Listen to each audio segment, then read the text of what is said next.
Hello, welcome to my channel math and learn. आज की video में हम लोग जीएसटी को कंटिन्यू करेंगे। आज जीएसटी का सेकंड पार्ट हम लोग करेंगे। आज सीखेंगे हम लोग इनपुट टैक्स क्या होता है, आउटपुट टैक्स क्या होता है। तो चलिए इसको एग्जांपल से समझते हैं। मान लीजिए एक डीलर जो है वो एक सामान खरीद रहा है मैन्युफैक्चरर से, ठीक है। अब वही सामान जो है वो सेल कर रहा है कस्टमर को, ठीक है। मान लीजिए वो 800 रुपये में खरीद रहा है, अब 1000 में कस्टमर को बिक्री कर रहा है, ठीक है। तो डीलर जो खरीदने टाइम जो टैक्स दे रहा है, टैक्स ऑन परचेस, उसको हम लोग क्या बोलते हैं? Input tax. इसको इनपुट टैक्स क्रेडिट बोला जाता है, ठीक है। क्या बताएं? डीलर मैन्युफैक्चरर से खरीदने टाइम टैक्स ऑन परचेस, खरीदने टाइम जो टैक्स दे रहा है उसको हम लोग बोलते हैं इनपुट टैक्स या इनपुट टैक्स क्रेडिट। और वही सामान जब वो कस्टमर को बिक्री कर रहा है तब वो टैक्स ले रहा है। तो टैक्स ऑन सेल के ऊपर जो टैक्स ऑन सेल के ऊपर जो टैक्स है उसको हम लोग बोलते हैं आउटपुट टैक्स, ठीक है। तो tax on purchase input tax, tax on sale output tax, ठीक है। टैक्स लायबिलिटी किसके ऊपर होगा? डी के ऊपर होगा, क्योंकि डी जो है वो एक बार टैक्स दे रहा है और एक बार टैक्स ले रहा है। तो टैक्स लायबिलिटी इसके ऊपर होगा। टैक्स लायबिलिटी कितना होगा? आउटपुट से आपको इनपुट माइनस करना होगा, वो गवर्नमेंट खाता में जाएगा, ठीक है। तो एक प्रॉब्लम करते हैं, इजीली क्लियर हो जाएगा। देखिए क्या बोल रहा है एक प्रोडक्ट जो है वो सोल्ड हो रहा है फ्रॉम कानपुर, जो यूपी में है, टू बनारस, वो भी यूपी में है, फॉर 12,000। माने कानपुर का जो ट्रेडर है, डीलर है, वो बनारस में बिक्री कर रहा है 12,000 में। Then from Banaras to Ranchi, Banaras का जो डीलर है वो रांची का वाला को बिक्री कर रहा है 4,000 प्रॉफिट में। रेट ऑफ जीएसटी 18% बोला, तो net GST payable eight Banaras. देखिए कानपुर का जो ट्रेडर है, डीलर है, वो सेल कर रहा है बनारस वाला को, बनारस फर्दर बिक्री कर रहा है रांची को। प्लस समझिएगा, देखिए कानपुर और बनारस दोनों सेम स्टेट में है, तो यहाँ पे जो टैक्स लगेगा वो जो है इंटर ट्रांजेक्शन हो गया, इंटर स्टेट हो गया। तो यहाँ पे टैक्स लगेगा SGST और CGST, है ना। अब बनारस का जो डीलर रांची में बिक्री कर रहा है, ये अलग अलग स्टेट हो गया, यहाँ पे इंटर स्टेट हो गया, ठीक है, इंटर स्टेट हो गया। यहाँ पे टैक्स लगेगा IGST। ये क्लियर हो गया, ठीक है। जितना ही प्रॉब्लम है इस टाइप का आप एक ही तरीके से बनाओगे। पहले आइडेंटिफाई कर लोगे ट्रांजेक्शन कैसा है। तो टैक्स लायबिलिटी किसके ऊपर होगा? टैक्स लायबिलिटी बी के ऊपर होगा, मतलब बनारस के ऊपर होगा, क्योंकि एक बार टैक्स दे रहा है और एक बार टैक्स दे रहा है, एक बार टैक्स ले रहा है, ठीक है। तो जब भी सब प्रॉब्लम कीजिएगा पहले इनिशियल जो डीलर है उससे शुरू कीजिएगा, वो कितना में सेल कर रहा है सामान बी को, ठीक है। देखिए कैसे शुरू करना है मैं इसको, देखिए लिखना है for dealer in Kanpur, for dealer in Kanpur, के for Kanpur, okay, for dealer in Kanpur. तो कानपुर वाला जो डीलर है वो सामान कितना बिक्री कर रहा है? बनारस वाला को 12,000 में बिक्री कर रहा है, तो उसके लिए सेल प्राइस क्या है? कानपुर वाला के लिए सेल प्राइस क्या है? 12,000 रुपये। इतना में सेल कर रहा है वो किसको? बनारस वाला को, ठीक है। और GST ऑलवेज कैलकुलेट करते हैं हम लोग सेल प्राइस के ऊपर। और ये ट्रांजेक्शन क्या होगा? इंट्रा है, तो यहाँ पे कौन सा GST लगेगा? SGST लगेगा और CGST लगेगा। तो 18% GST है, तो 9% SGST है, 9% CGST है। तो आपको 9% ऑफ 12,000 कैलकुलेट कीजिए। कैसे करते हैं? परसेंटेज को हटा देते हैं, 100 से डिवाइड, फिर इसको काट देंगे, तो ये हो जाएगा 0,108। तो फाइनली SGST कितना निकल गया? 108। CGST कितना निकल जाएगा? 1080। देखिए तो टोटल टैक्स कितना हो गया? टोटल टैक्स आपका हो गया 2,160 रुपीज़। तो ये टैक्स जो है जो बनारस वाला है वो खरीद रहा है किससे? कानपुर वाला से परचेस कर रहा है। तो परचेस के ऊपर जो टैक्स होता है वो क्या होता है? इनपुट टैक्स होता है। आपको करना क्या होगा, नेक्स्ट डीलर इन बनारस, इसको बनारस कर दीजिए। ट्रांजेक्शन क्या है यहाँ पे, देखिए बनारस से झारखंड कर रहा है तो इंटर स्टेट हो जाएगा, ये वाला को इंटर स्टेट कर दीजिए, इंटर स्टेट, ठीक है।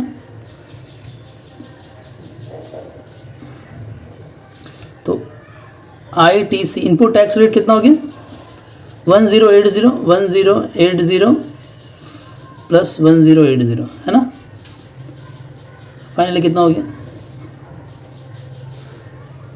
2160। तो ये 2160 क्या है, इनपुट टैक्स है, किसके लिए, बी के लिए, क्योंकि बी जो है परचेस कर रहा है कानपुर वाला से। टैक्स लायबिलिटी इसके ऊपर होगा, इनपुट टैक्स आउटपुट टैक्स दोनों इसके ऊपर होगा। ये परचेस कर रहा है, परचेस करने के ऊपर कितना परचेस कर रहा है, परचेस किया आपका 12,000 में, उसके ऊपर टैक्स जो दिया है मतलब कितना दिया, इतना दिया, ये हो गया इनपुट टैक्स क्रेडिट। अब देखिए आप क्या कर रहा है, बनारस वाला तो खरीद लिया, कितना में खरीदा, पर कितना परचेस किया 12,000 में, तो उसके लिए कॉस्ट प्राइस कितना है, उसके लिए कॉस्ट प्राइस 12,000 है, ठीक है।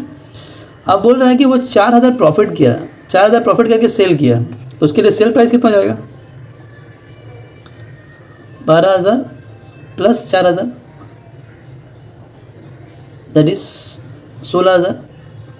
ये 16,000 में सेल किया, किसको सेल किया, रांची वाला को सेल किया। तो सेल के ऊपर जो टैक्स होता है उसको हम लोग क्या बोलते हैं, आउटपुट टैक्स। तो आउटपुट टैक्स निकाल लीजिए, देखिए ट्रांजेक्शन इंटर है तो यहाँ पे हम लोग IGST निकालेंगे, ओके। तो IGST वो क्या होगा, 18% होगा, किसके ऊपर, 16,000 है ना, 16,000 में सेल हो रहा है, सेल प्राइस के ऊपर तो हम लोग GST निकालते हैं। तो ये कितना हो गया फाइनली, तो 18/100 इंटू 16,000, ठीक है। तो इसको काटिए आप, 2020 काट दीजिए, इसको मल्टीप्लाई कीजिए, ये आएगा आपका 2880 है ना।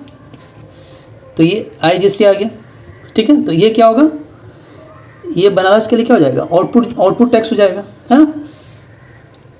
तो देयरफॉर आउटपुट टैक्स, चलिए आउटपुट टैक्स को OT करके लिख रहे हैं हम लोग, output tax credit, output GST इसको बोलते हैं। तो वो कितना हो गया 2,800, ये आउटपुट निकल गया। इनपुट कितना निकाले थे हम लोग, इनपुट निकाले थे,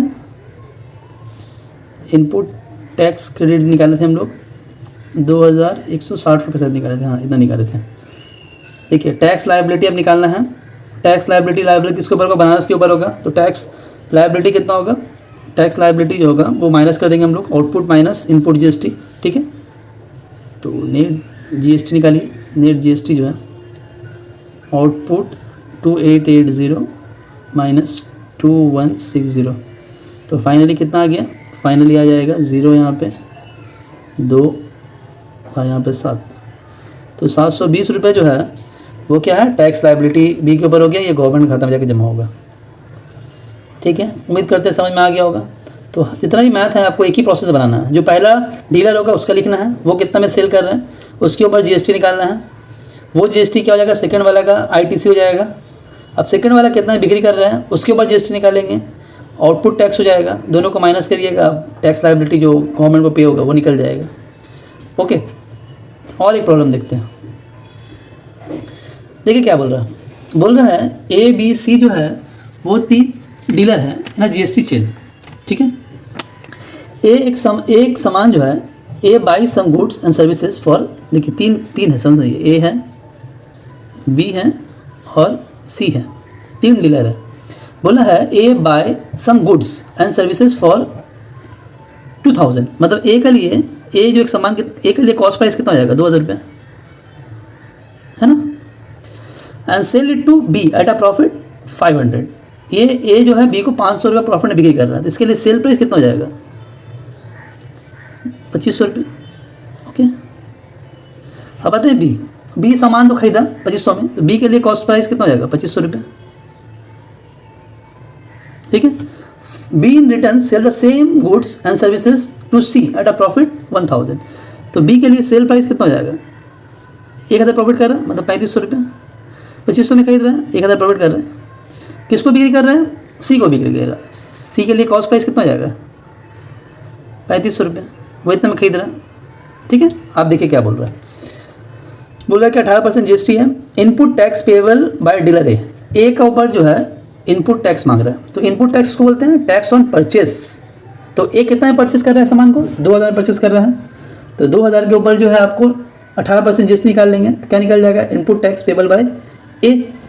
ओके, चलिए निकालते हैं। देखिए इसको स्क्रीनशॉट ले लीजिए आप लोग। देखिए निकालते हैं धीरे धीरे करके। तो ए के ऊपर जो है हम लोग को निकालने बोल रहा है इनपुट टैक्स। निकाल लीजिए, क्या problem? I input tax, IT short input tax. तो कितना होगा? 18% होगा। टैक्स ऑन परचेस, परचेस कितना कर रहा है? 2000 में कर रहा है। 18% ऑफ 2000। ठीक है, ये वाला होगा 18/100, इसको काट दीजिए। तो ये वाला फाइनली 360 रुपीज़। चलिए पहला वाला हो गया। ठीक है, input tax payable by dealer B. B जो है उसके लिए इनपुट टैक्स क्या है? तो बी सामान कितना में खरीद रहा है? इसको ले लीजिए, स्क्रीनशॉट ले लीजिए। बी सामान कितना में खरीद रहा है? बी सामान जो है, बी के लिए कॉस्ट प्राइस कितना है? 2500 रुपये।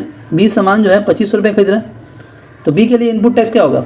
परचेस के ऊपर, मतलब 2500 में परचेस कर रहा है। बी के लिए इनपुट टैक्स ये भी 18% है। 18% ऑफ 2500। ओके, इसको नेक्स्ट टाइम में कीजिएगा आप लोग, जगह का शॉर्टेज की वजह से कर रहे हैं। 0 काट दीजिए। तो ये फाइनली 18 यहाँ पे 0450, ये कितना आएगा? 450 रुपये आएगा। ठीक है, तो बी के लिए जो है इनपुट टैक्स कितना हो गया? 450। चलिए ये भी निकल गया। आप देखिए क्या बोला? Total cost price for dealer C if he is and seller. देखिए अगर सी जो है, सी अगर मान लीजिए कोई सामान बिक्री नहीं कर रहा है, सपोज सी एक सामान बिक्री नहीं कर रहा है, तो सी कितना में वो खरीदेगा? ठीक है, तो इसको एग्जाम्पल समझते देखिए।